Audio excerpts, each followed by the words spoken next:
Here we go. You only have the live going, so don't forget to broadcast. Oh, right.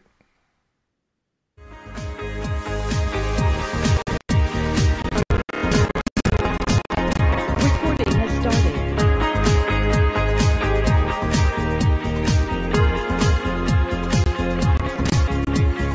Welcome to LOA Today. Walt Thiessen and Alex King here on this Tuesday, November the 27th, 2018. It is 4 p.m. New York time. That's 1 p.m. Los Angeles time, 9 p.m. London time. And if you're in Sydney, Australia, good morning. It's 8 a.m. We hope you're off to a good start today.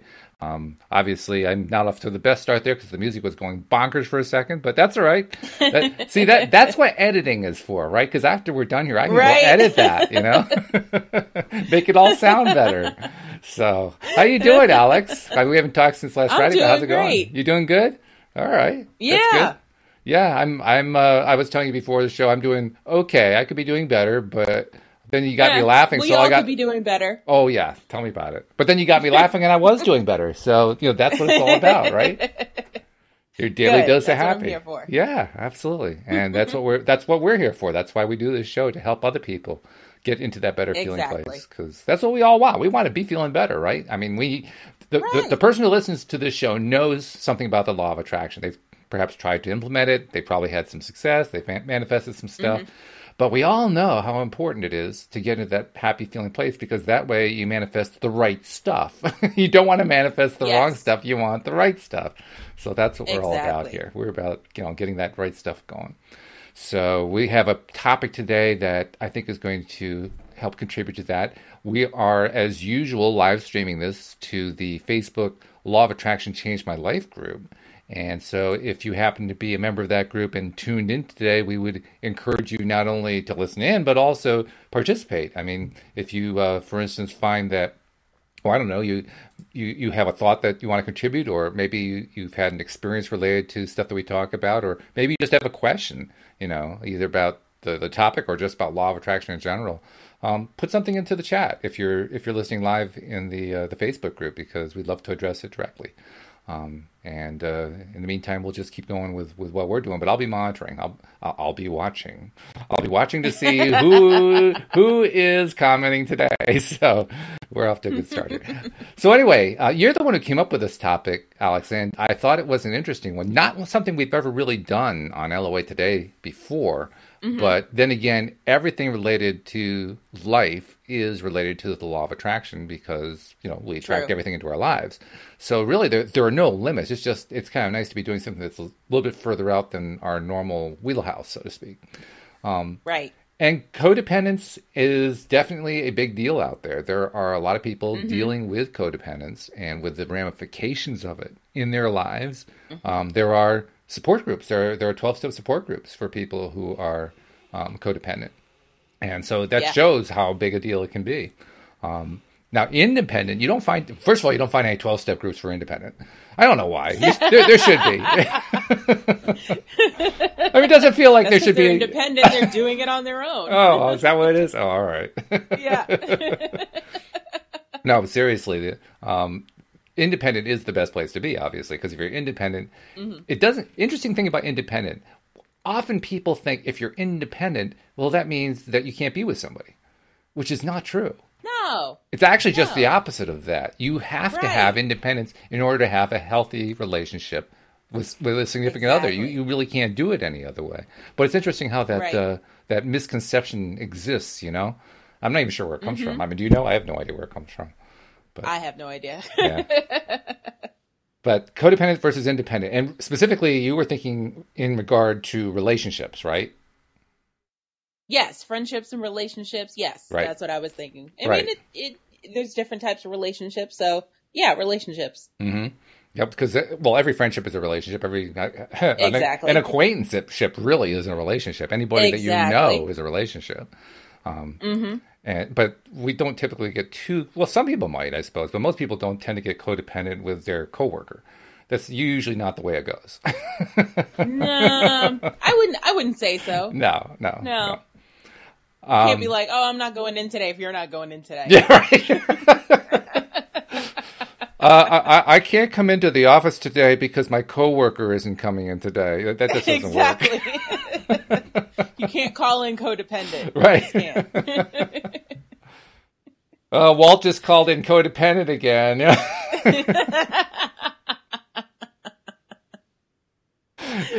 Doesn't quite work. No, it definitely doesn't. But seriously, let's get to where the topic came from, because you did come up with it.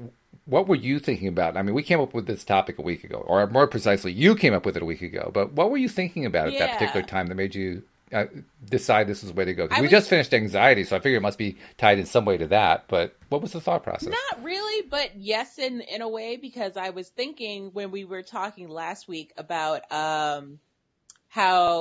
about popularity and different types of friendships you go through in life, and how some people are there for a reason and some people are there for a season, right? You know, that type of thing. So that's where I came up with the subject for today. Yeah. In other words, finding out who your true friends really are, because that's a common thing. Carlos was talking about that the other day, about how you don't really know who your friends are until the spam hits the fan, and then you find out who your friends are. You find out who the real ones are, the ones who stick with you. Mm-hmm. I mean, I think I gave the example of Magic Johnson and Larry Bird, because when Magic Johnson was diagnosed with HIV, most of his NBA friends wouldn't come near him, including many of his teammates on the Lakers. But it was Larry Bird who called him up to find out if he's doing okay, despite the fact these guys had been bonking heads for years.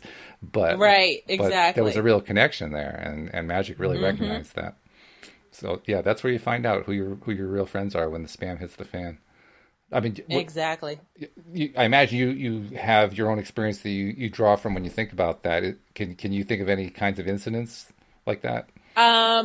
I had an incident maybe about 6 or 7 years ago where I lost my friends it was two specific friends we were friends for like 15 years. Wow. Like since junior high. Yeah. So you would think those are your friends for life. And then, I was going through depression and anxiety, and I was inpatient in the hospital for depression and suicide ideations and stuff like that. And they were just like, no, it's too much. Wow. We're like, no, this is your second time in the hospital. We're good. Second time, I've heard that not so much in the hospital, but I've heard second time a lot from people. Yeah. How, the friends, the ones who are really the pseudo friends, they'll give you one try, but the second time around, forget it, they're done. Yeah. And it's like, okay, I gave them my shot. I gave them their space, but it was ridiculous, because it was to the point where they were like I'm calling and I'm like, hey guys, what's up? No one's answering the phone. No one's calling me back, and no one's giving me an explanation as to why. And so to this day, I still don't know what the reason was. It's almost like I'm just assuming. When I was in school, I don't know if this is true when you were in school, but when I was in school, one of the things that kids would tease each other about was having cooties. So if you had cooties, you were something that nobody wanted to be anywhere near you. So it was like you had cooties, right? Exactly. They weren't going to come anywhere near you. Wanted to play with me. Yeah, yeah. I suspect that the same people who made up the whole concept of cooties were the ones who wouldn't call you back. That's usually the way most things work. Right? But so that's what happened to me with that one situation. But so I mean, it took years to get over it. The worst part is they decided to dump me for my sister. So they became friends with my sister, and now my sister and them are hanging out, and I'm like, what about me? What happened? Why did I get traded in? What happened? Right. Yeah. And no one would explain to me what I did or what they did or what the situation was. Well, one thing I know for sure is that it had nothing to do with you. Well, I know that now. Yeah. Hindsight being 20/20. Well, clear mind and everything. Well, also I have Abraham's sight. Yeah. That's one of the things that Abraham Hicks teaches, right? They teach very clearly that in like 99% of the cases where there is somebody who is looking askance at somebody else for whatever reason, under whatever circumstances they are, the person who is looking down their nose or looking badly at somebody else is the person who has the problem. It's not the person who they're looking down their nose at. Even though we tend to think it's like the other way around. The bullies in school, those are the kids with the problems. Yes, exactly. Yep. And it can work either direction. It just depends on who's doing the transference, who's doing the what's the word I'm looking for? The projection. Who's projecting their own stuff on somebody else? Exactly. Which can get very confusing. It can be. Yeah. Because when you're on the receiving end of that, especially if you're in need, if you're in a vulnerable place, right? That's just very confusing. I mean, you don't know what to do with it. Yeah. Exactly. I was left with no friends, so I was like, so I just started reaching out to my older friends that are from, let me see, one of them, my brother from another mother, my B-fam. We've been friends since 4th grade. So, I started reaching back out to him and my original friends and they stuck with me and they're still with me to this day. So good for them. That's a real friend right there. The person who sticks with you no matter what. That's a genuine friend. Yeah. The person that checks in on you, are you doing okay today? That type of stuff. Yeah. Yeah. That's the real kind. That's the real deal. Exactly. What is it? Where does codependence fit into this, do you think? I felt like maybe my relationship with the two friends that I lost was codependent because I felt so lost when they disappeared. Like I was just like, well, how do I go on without them? And then I was like, there's got to be more to me than just the two of them. Like, but it's like, that's what I did during my day. I would call, and talk to them all day. So it's like, what was I doing with my life? So that's how I felt like it was a codependent relationship. Because codependence is basically depending upon the behavior of somebody else for your own happiness. Yeah. Yeah. So in this case, it was you depending on them to what? I don't quite get it. Basically, because I was going through depression and everything, I would call them to hear about their day for them to cheer me up. So they were like my cheer up squad, Or to distract me and take me away from whatever I was going through, That, and I have to say, that is prevalent. That's almost normal. And by normal, I mean common. It's extremely common. I know for myself, I would have fallen into that category up until about the time I discovered law of attraction, because I really didn't think I had any control over my own emotional reaction to stuff. So I needed to have somebody else, anybody else, give me a stimulus of some kind so I could react to it. Because I was just in that mindset. It wasn't until I learned about this stuff that I realized, wow, actually I can move my own emotional set point, which was a real eye-opener for me. I mean, seriously, it was big. Because I really didn't think you could do it. And I didn't discover this stuff until I was in my 50s. So it gives you an idea, like 50 years of just being completely dependent on what somebody else is trying to do in order to get a reaction, Yeah. Now, I wasn't specific about it. And I wasn't specifically attached to one person, so I wasn't codependent in that sense. I was codependent on society. Somebody's got to stimulate me in some way. Well, see, I always stimulated myself, but at the same time, I also depended on my friends and other people, and they also depended on me, which is how the relationship was codependent, because every time somebody wanted to have a good time, Whoops. Just lost you for a second there. Oh, no.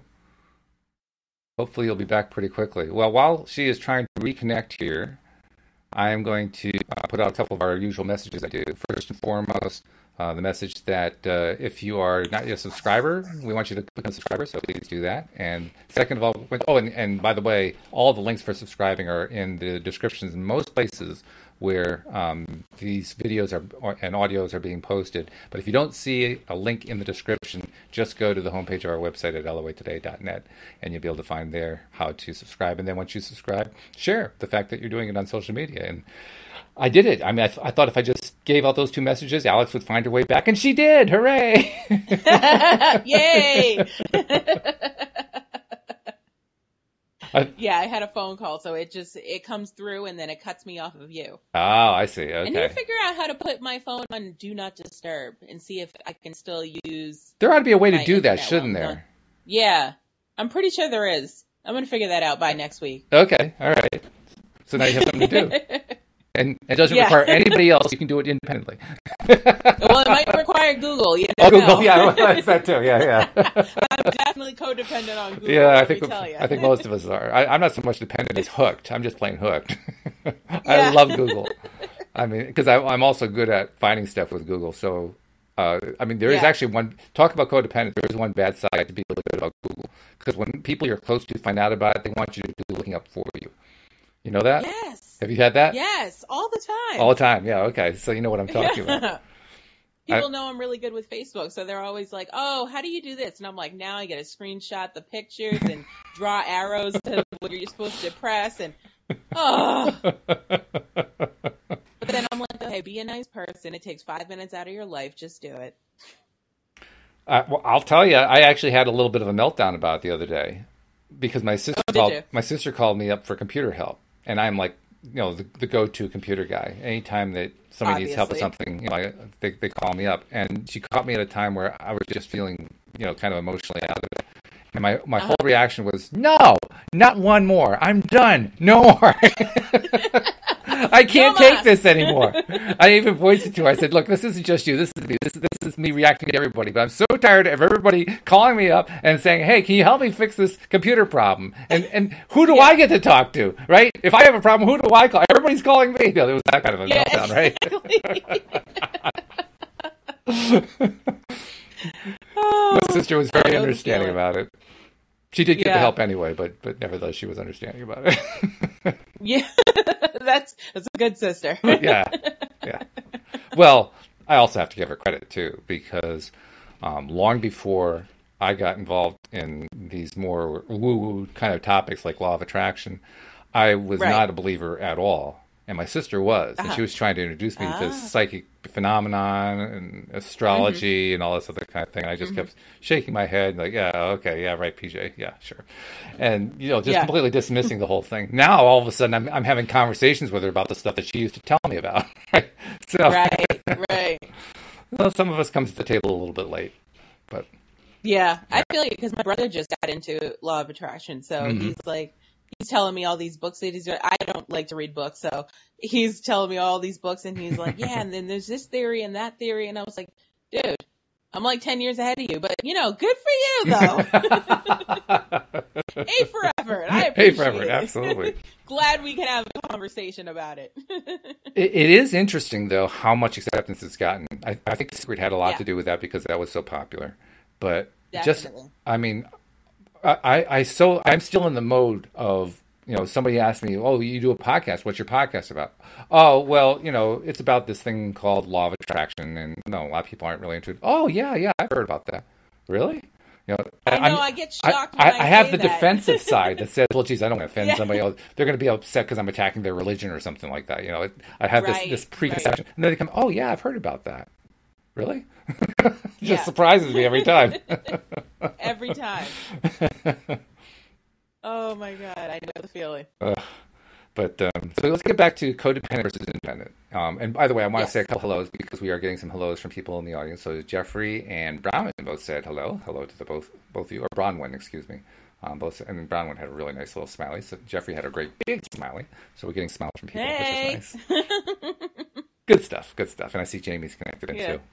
Jamie's one of the admins of the group, so that's like one of the heavyweights. Yeah. Well, hi, Jamie. Nice to meet you. Yeah.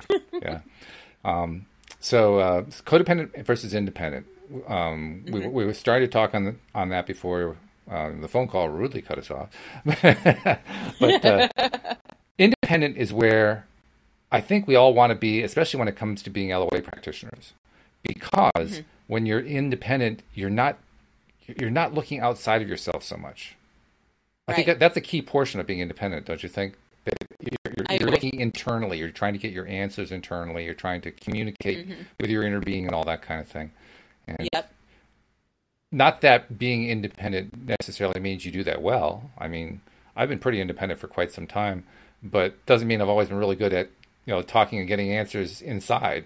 A lot of times I get silence. It's like, anybody in there? Hello.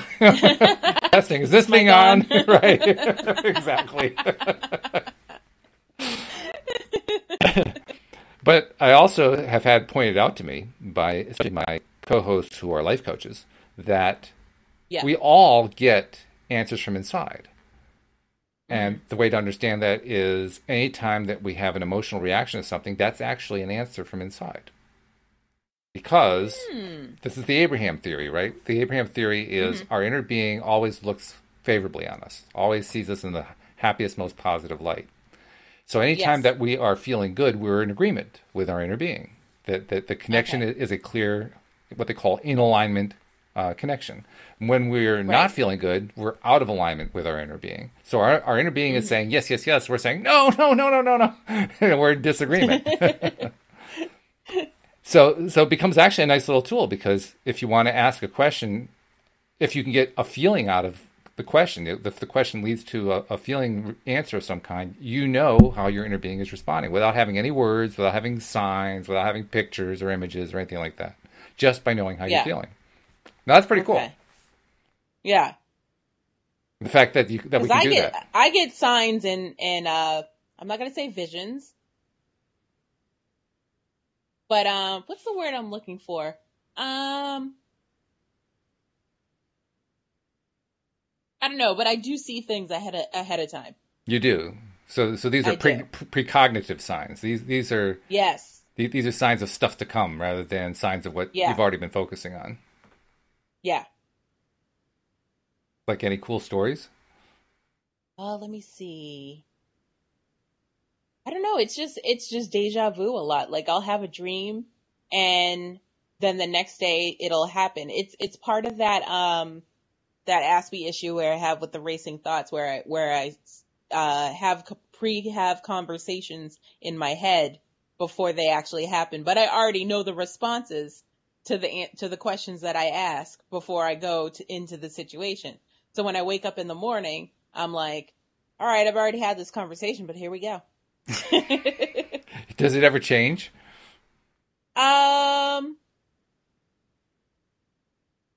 I mean, people's reactions change because everyone reacts differently to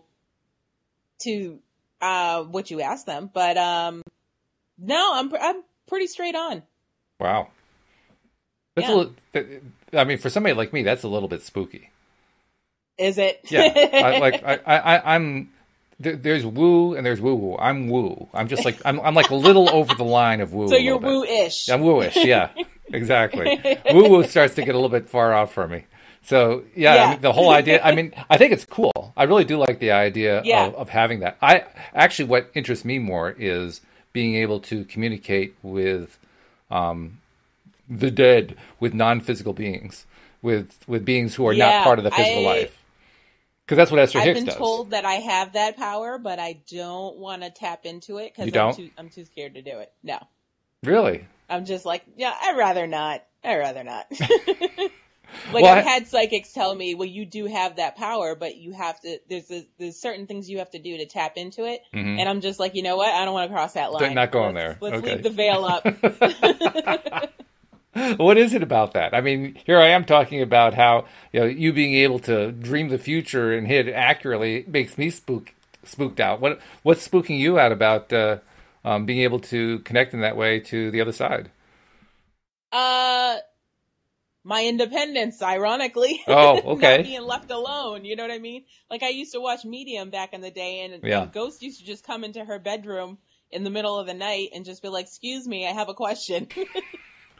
Well, you know what I mean? So I feel like it would be like that. So I was like, I'd rather ignore the fact that they're there and just be ignorant to the whole situation. That's funny. It's understandable. My understanding, though, is that people who learn to develop these skills, they actually learn to build boundaries, I guess you might call them. Boundaries. Saying, okay, you guys are not allowed to contact me between 9 p.m. and 6 a.m. I'm off the clock, right, yeah.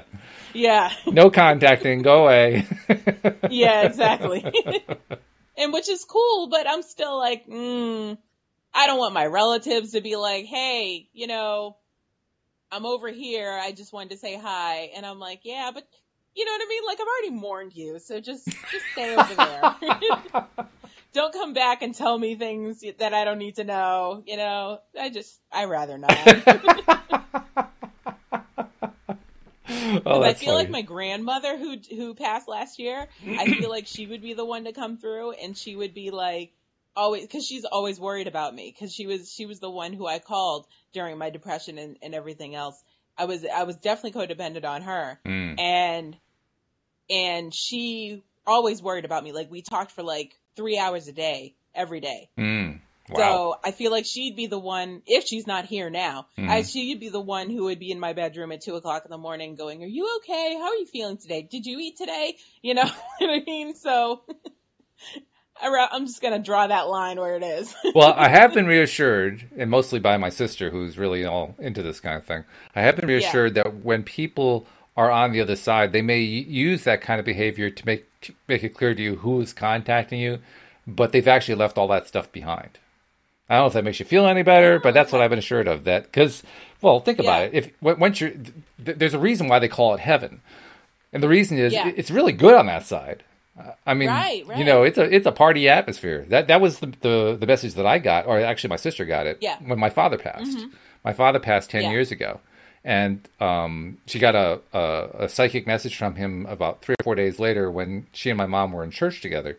And the psychic message, when she got it, she first recognized it because she's been taking classes in mediumship and psychic behaviors and so forth. And she recognized the symptom of it, made the connection, asked if it was my dad, got a yes.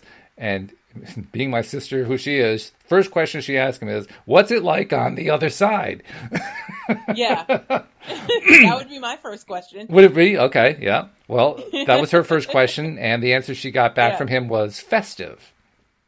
Oh, so it sounds like it's a good time on the other side, right? Yeah. I mean, that's a pretty cool idea right there, you know? Yeah. Plus, it was also confirmation for me that my sister wasn't making it up, because my sister would never use the word festive. That would be what I call a dad word. Right. That's a dad word. That's not a sister word. Gotcha. But, no, I've heard actually that kind of story, not so much my dad's story particularly, but that kind of story a lot where, you know, every single story of what's it like on the other side involves some aspect of just people just being happy and just, you know, living it up and feeling great, and, you know, so much love being passed around and all that kind of thing, you know? So I kind of assume if you're in that environment, you don't worry too much anymore. Worry doesn't really vibrate to that same level, you know? Yeah, that makes sense. So, I mean, unless your grandmother has found some way to be on the other side and not be a part of the party, which I guess I can't rule it out. You know, so if she's part of the party, I don't see how she could be, you know, the worrier anymore. Yeah. I don't know. She would be, though. She'd find a way to worry anyway? Oh, okay. She would. Yeah, I may be dead, but... She's like, my granddaughter needs me, so I have to hover. I'll be here. Hover. Oh, dear. Well, no wonder you don't want to have any messages. I can understand why. Exactly. You see what I'm saying? Like, no, I like my private time, which is all the time. I'm very independent. We have a few messages. People have been commenting like crazy, particularly Jeff, Jeffrey likes to leave lots of comments during these. But he says, good. First one, big one he left was, are feelings of loneliness indicators that independence is not what you're really wanting? Interesting question. What do you think about that? That's an interesting question. Yeah. I don't think it's not. I don't think loneliness has anything to do with independence, because I'm an independent person, but I do get lonely at times. Like, I still crave a relationship with someone, but that has nothing to do with the fact that I can't be by myself. Right. Like, I still have me time, and I'm still enjoying and living my life and enjoying myself. But at the same time, it would be nice to have someone next to me. So I don't think one has to do with the other. Yeah, I don't think they have. Well, I think they can. That's when you start getting into codependence. But I agree. That's true. I agree with you that if you're truly an independent person, it's not really relevant whether you're lonely. Right. I mean, we may tend to associate one with the other, but that just shows codependence. Ah, yes. I think ultimately. That makes sense. Yeah, that's my opinion anyway. Bronwyn said premonition and had a smile face on it. So I think Bronwyn was reacting yes, to and that was relating the to word what I was said. looking for. Yeah. Thank you. Yeah. And Jeffrey says, woo, woo, woo, hoo. I do that kind of work. It's a form of shamanism, not really like Hollywood. Like, okay. Well, he apparently has no problem, piercing the veil. It's okay. That's a good thing. Yeah. But to each their own, to because each I'm their all own. set. Yeah. Yeah. Well, just because he doesn't mean you have to. It's Exactly. It's like what your mom I used am to say. interested. Like I do watch videos about it, and I'm interested in the other side, but not so interested that I actually want to like communicate and ask the questions personally. Mm-hmm. Mm-hmm. Yeah. Yeah. So. But it is an interesting subject, though. I imagine that then when your mom said something to you like, so if your friend Cindy had to jump off a cliff, you would have to jump off a cliff, and you would say, no, I don't really have to do that. No, I don't. Funny stuff. Oh, what's this? Oh, I was just picking up what I read before. So no big questions going on. If anybody does have questions, by the way, feel free to post them because we love addressing stuff like that. Yeah, I'm open to anything. Anybody got any questions? Doesn't even have to be about independent or codependent either. It can be just about LOA in general, issues that you're having or whatever. It's just occurred to us that given the role that the very extensive role that codependence plays in society, it's going to come up a lot when it comes to trying to manifest stuff. Because when you're codependent, codependence is going to be tough for somebody who's deliberately manifesting. Because if you're dependent upon somebody else for how you feel about things, you have to wait for somebody to deliver the right feeling before you can deliberately manifest. Yeah. That's like, right. That's not a good thing. No, that's the opposite of what you want. Yeah, pretty much. Yeah, that's not a healthy place to be at all. Right. I have never really been in full codependence mode, so I'm not really sure what it's like. My wife, when she was young, she's told me about times that she was in that kind of a mode. And in fact, that was one of the answers that she gave me. My wife and I met when we were in our early 40s. So we met fairly late in life. And we often speculate, well, why didn't we meet sooner? Because we really, we're a good fit for each other. We just get along so well, and we're like-minded. And her first reaction was, well, if you had met me back when I was codependent, you would have turned and run the other direction. And she's probably right about that, Yeah, exactly. Because you gotta be in the right space in life. You do, yeah. Codependence is actually very unattractive, except to another codependent person. And even then, it's more like a war. Because then you're like, anything. Oh, I'm needy. Well, so am I. So let's need each other. Let's be needy. Yeah, let's be needy together. Yeah. But even that doesn't work because it doesn't. Both parties are needy, and they're both looking to each other to fill the need, and neither one is doing that because they're both looking to the other person to fill the need. So yeah, that tends to fall apart pretty quick. Yeah. So codependence is definitely a bad place to be in many ways. Yeah. Whereas independence, and that's one of those words, I'm looking for another word. I mean, independence is good. Don't get me wrong. It's just that independent still has the concept of dependence on it. And that's what I want to get away from. I don't want to depend I see what you're saying. On in any way. I don't want to feel like I am depending on somebody else for my happiness. I don't want to depend on somebody else for my livelihood. I want to depend on somebody else for, I want to feel that I'm the empowered one. And, well, that's the thing about independence. You're depending on your inner self. Yeah. I just see it as what we call a negative expression of something. We so often we express things as negatives, and we're warned against that. Abraham, for instance, talks about instead of being anti-war, be pro-peace. In other words, focus on the thing you want, not on the thing you don't want. So don't focus on the war part, even being anti-war, because you're still focused on war when you're doing that. So exactly, that's what I think about when I think about independence. It's still focused on dependence, just that I'm not dependent. I am not dependent, and I'm still dependent because I'm thinking about dependence. Yeah. So that's why I want another word. I want a word that means like autonomous or something like that. I'm not quite sure what it is, but something that says I'm the empowered one, because that's what we're really looking for here. We're looking to be self-empowered, right? Self-assured. Self-assured. Yeah, that's good. I like that one. That feels very good. And very different from codependent at that point. Self-aware is another one. Yeah. Yeah. Self-confident. Really. Yep. That's a good one. You know? And self-loving.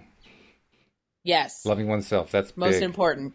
It is the most important of all. That actually, I think, is probably the biggest one, because I learned through doing mirror exercises how powerful that is.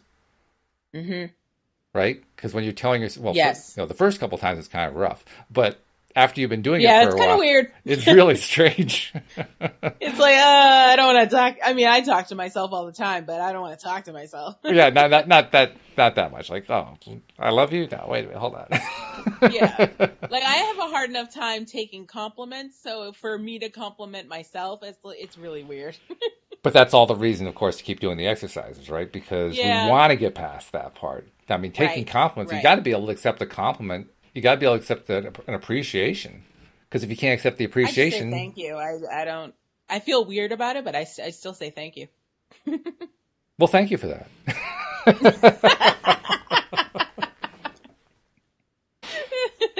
No, but it's true. I mean, you have to be able to accept... You have to be able to receive. That's what it amounts to.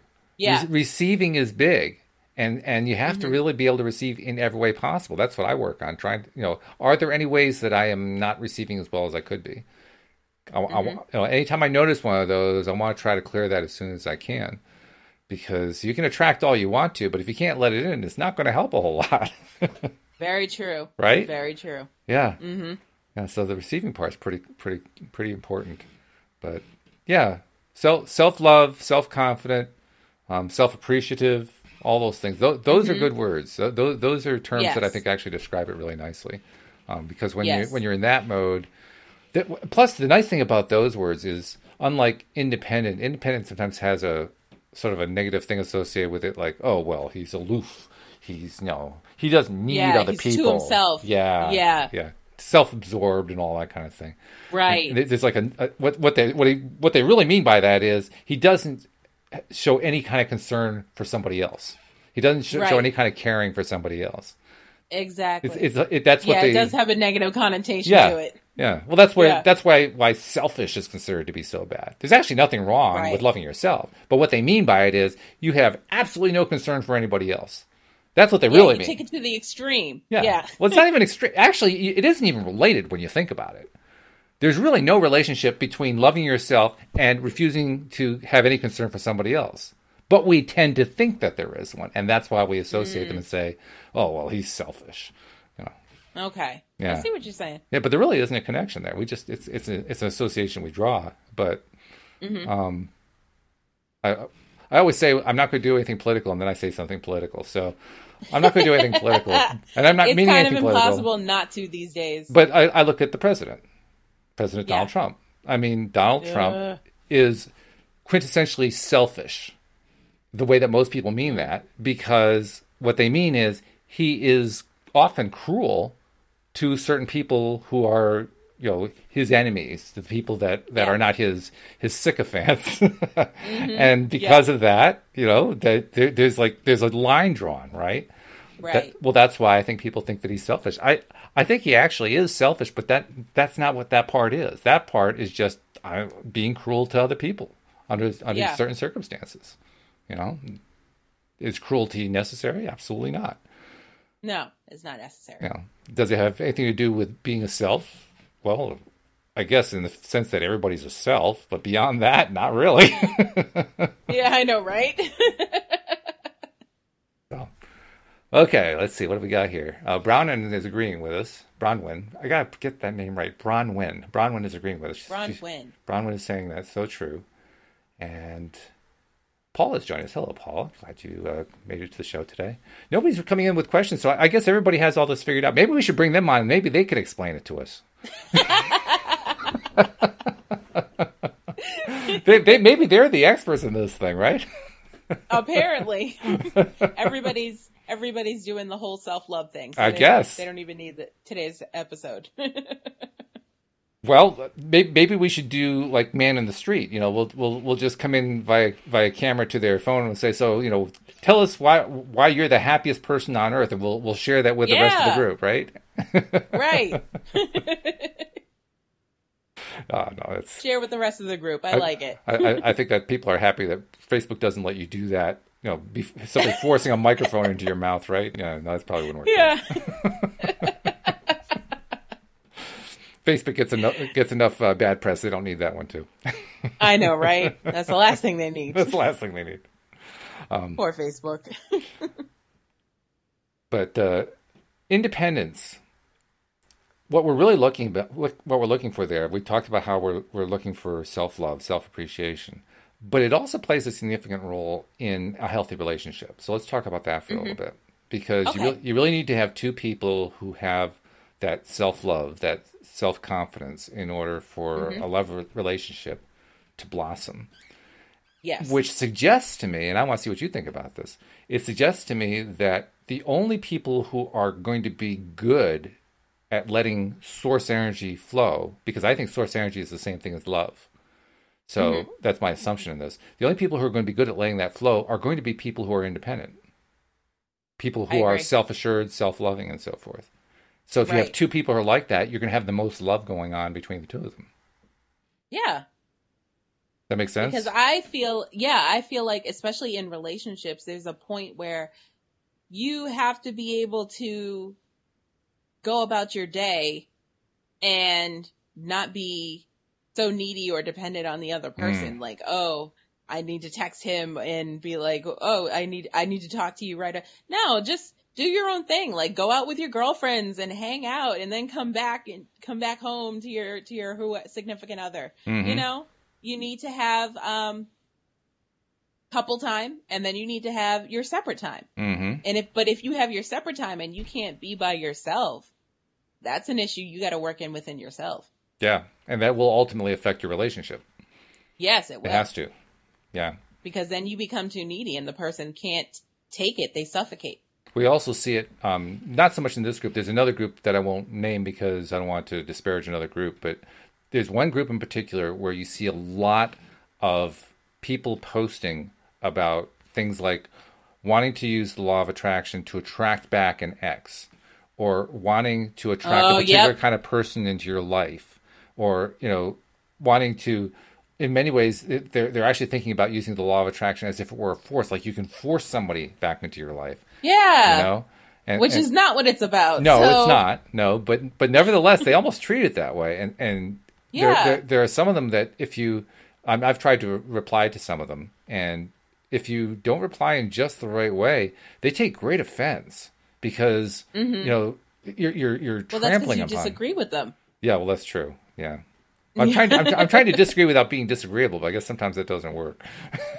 It doesn't come across on social media. Yeah, that's true. You know what I mean? It's you got to have the voice behind it so they can hear your tone. That's the problem with texting and stuff like that. Just you can't hear the tone. Yeah.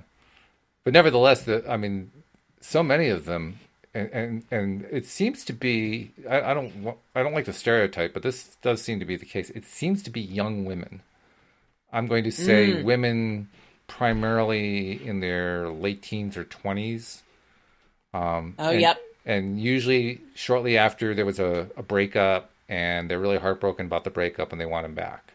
That kind of thing. Oh, yeah. Because at that age, you always think that your ex is the one that was supposed to be the one for you. So even though you're like 19, so you really have so many years ahead of you before, and so many frogs to kiss before you find your prince. so don't even worry about it. On behalf of the frogs, I'm not sure I like that analogy, but. Well, you're married, so you're a prince now. So I see. Oh, okay. Well, then I'll just try to ignore the first 20 years of my single life before I got married. But you had to kiss a lot of frogs, too, to find your princess. But I didn't think of them as frogs. That's the thing.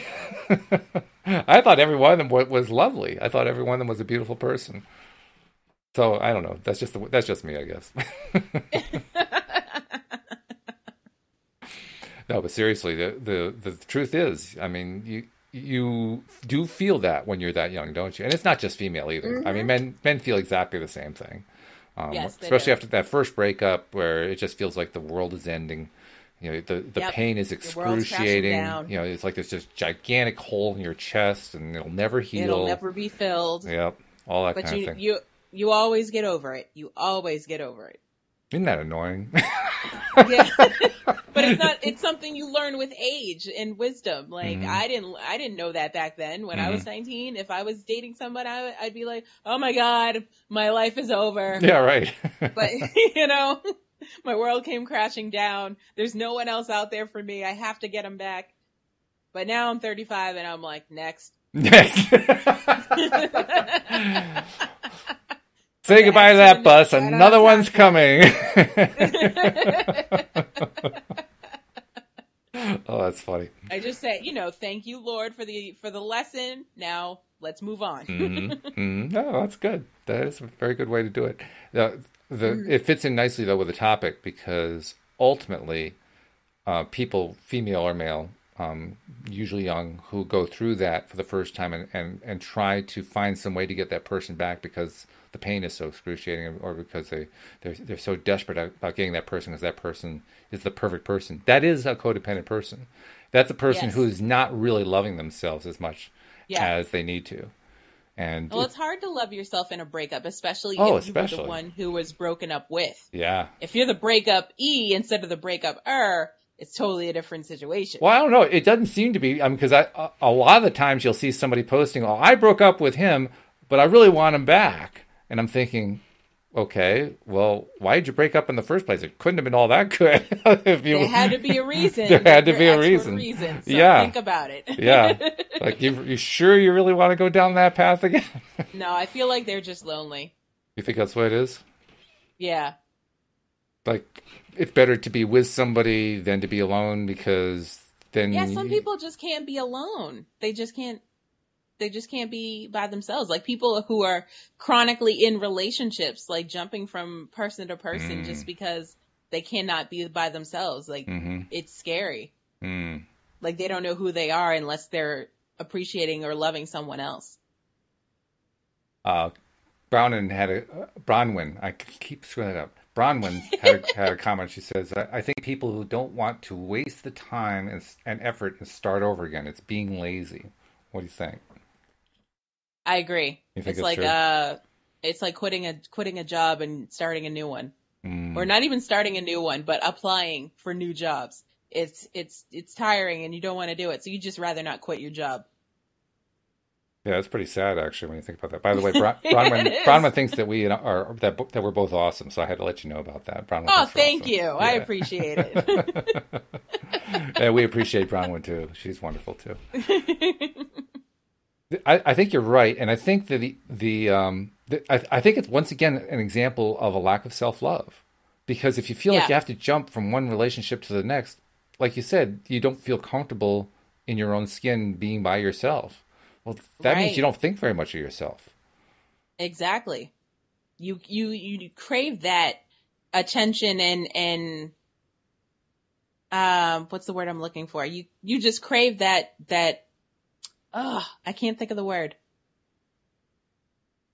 Opinion. You crave the opinions of other people, so you need to be around someone else. So you have to be in a relationship because that's where you get your approval from. Yes. Yeah, and it isn't just approval. That could stem from childhood and what your parents did to you. So. Well, most stuff does. It's true. Yeah, true.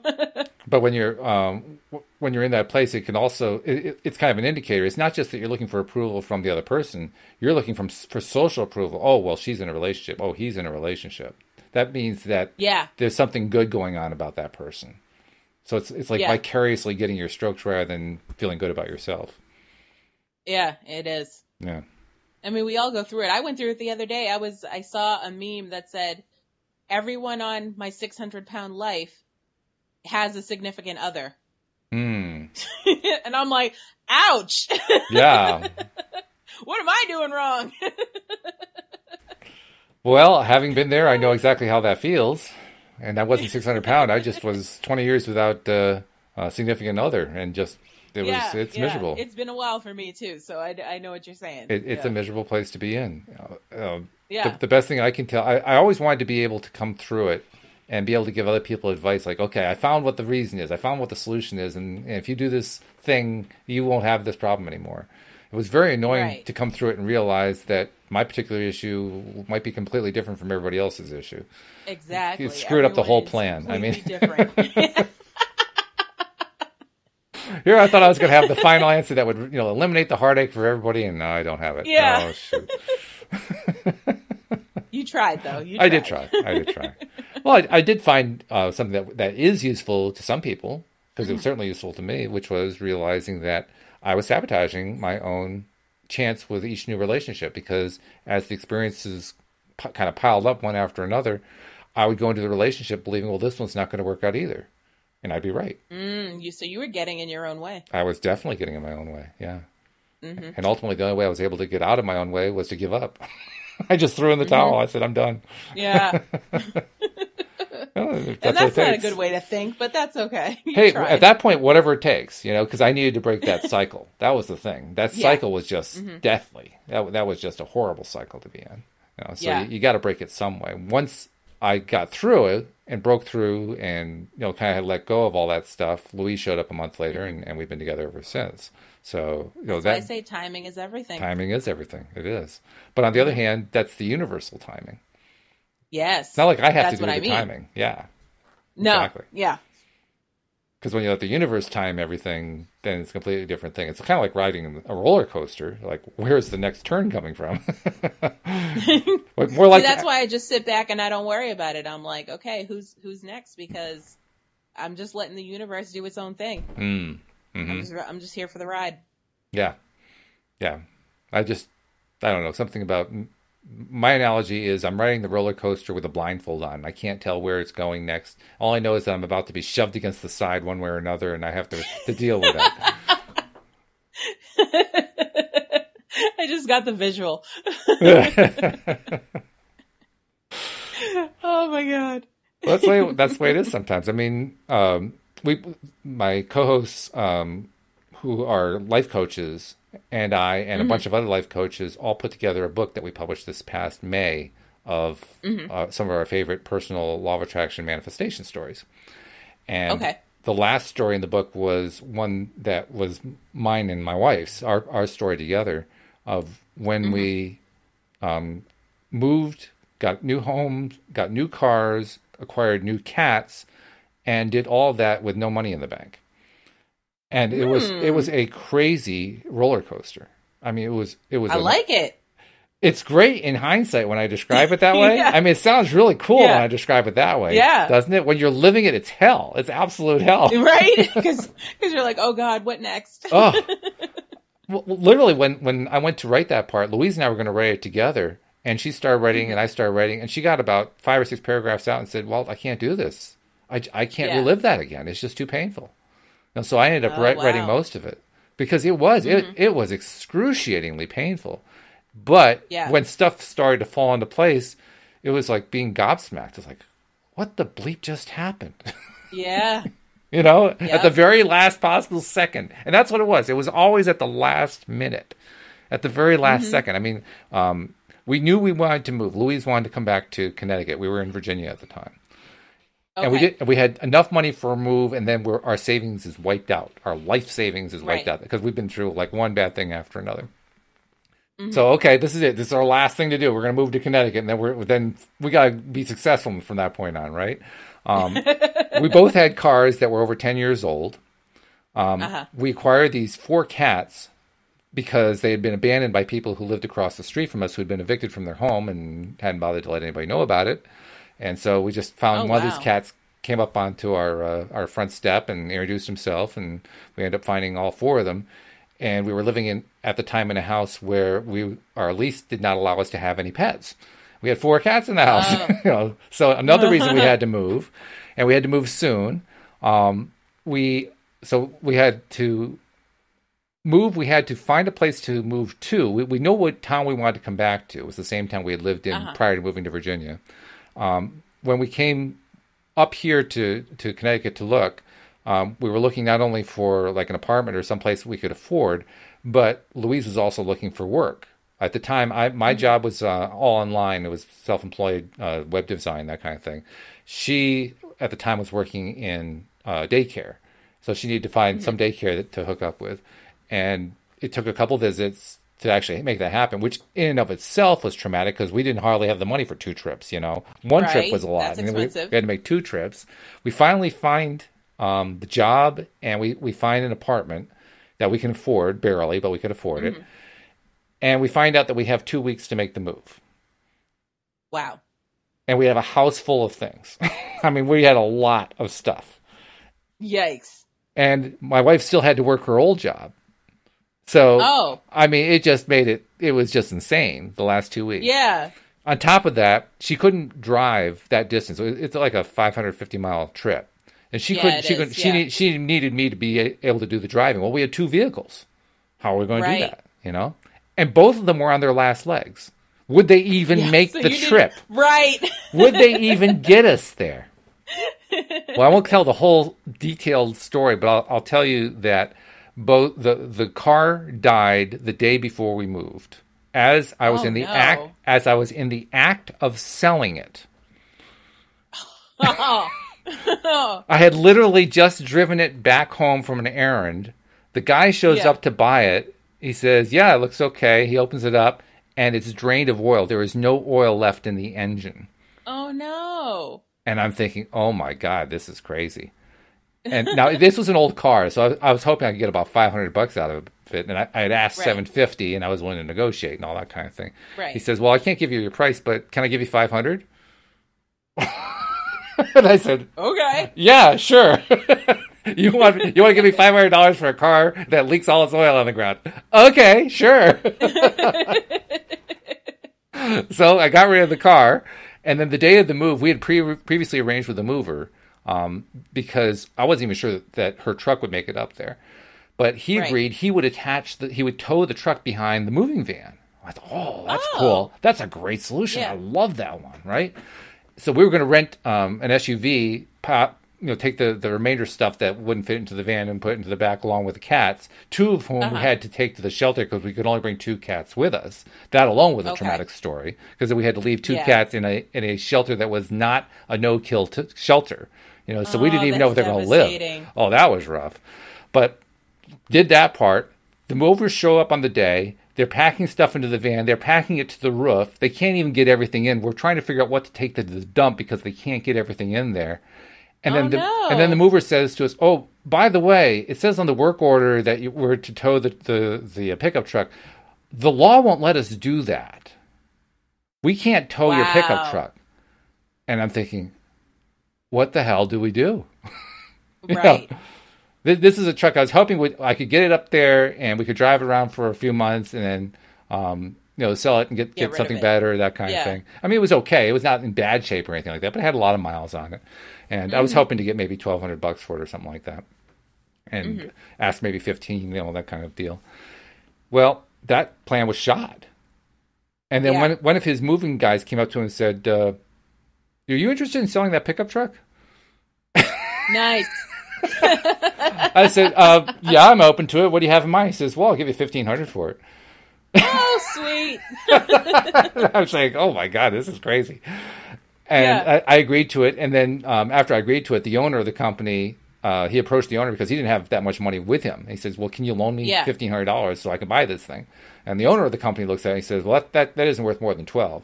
So they came back and said, "Well, we'll give you 12 for it." And I said, "Okay," which is exactly what I had in mind, right? So they ended up buying the truck. We get the van packed off. They actually take off down the road. We're left, doing some cleaning in the kitchen and stuff like that. Mm-hmm. We're taking the last bits in the dark because there's no lamps in the house, and we had one kitchen light. Right. That was our entire lighting that we're working with, and it's pitch black outside. We finish loading up our little SUV. We get the cats in there. We get on the road. We stop to get something to drink, and as we're driving up the highway, I just kind of stop. I mean, I'm driving, but I kind of stop mentally, and I turn to Louise and I say, "We don't own a car." What are we going to do? Because we just spent all of our money on this move. What on earth are we going to do, So we get up here, and we arrive at 4 o'clock in the morning, and we were exhausted. All we had was like an air mattress. We threw the air mattress down on the floor, went to sleep, and a half hour later, the moving van guy says, "Hey, we're outside. Can you let us in?" So after a half hour of sleep, and of course they were driving all night, so they come in, they move everything in. Next morning we go looking for a car. We got to get a car, right? Yeah. Go up to a dealership, and we're Toyota people, so we went to a Toyota dealership that's not real close to us. The Toyota dealership wanted to put me into a car that I like a lot, but I couldn't really afford, and it wouldn't leave us any room to get a second car. We needed 2 cars. Well, long story short, that didn't work out so well. The next day I go to another dealership that's very close to where we are. Same kind of thing, a Toyota dealership. And we drive in the morning in our rental, and we're like desperate. We have no idea what to do. We can't really afford anything. Right. We have no money to put down. And we're talking to the dealer. He's a really nice guy, really, really nice guy. And his supervisor comes over. And his supervisor asks what's going on. He explains it to him and says, "We're going to put you in 2 vehicles before you leave here today." I said, "Well, that sounds great, nice. but I don't think we can really afford it," because I knew what these cars cost. I mean, even if you're going with a lease, I knew what they cost. Do you know that they discounted their prices so much that they discounted their entire profits away just to make sure that we could be in 2 cars that day? Wow. The prices that we got, you can't get those prices going into a dealership. Right, you definitely can't. And we drove off the lot with 2 brand new cars. So we came to Connecticut with no money and drove off the lot with 2 brand new cars with our 2 cats and our new home and a job for Louise. And all came like bam, and all came together at once like that. It was crazy. Law of attraction, man. Law of attraction. So that's the story. And actually, we're kind of over time, so we got to draw a line there. We are. but this has been good. I've enjoyed it a lot, and I hope people picked up some good stuff with it. I know that we picked up having a good time. That's really what it's all about. I had a good time. Getting that daily dose of happy. So look forward to I'll be talking to you on Friday, right? Yep. So we'll be talking then, and we hope that our listeners will come back as well next time here on LOA Today. Goodbye, everybody.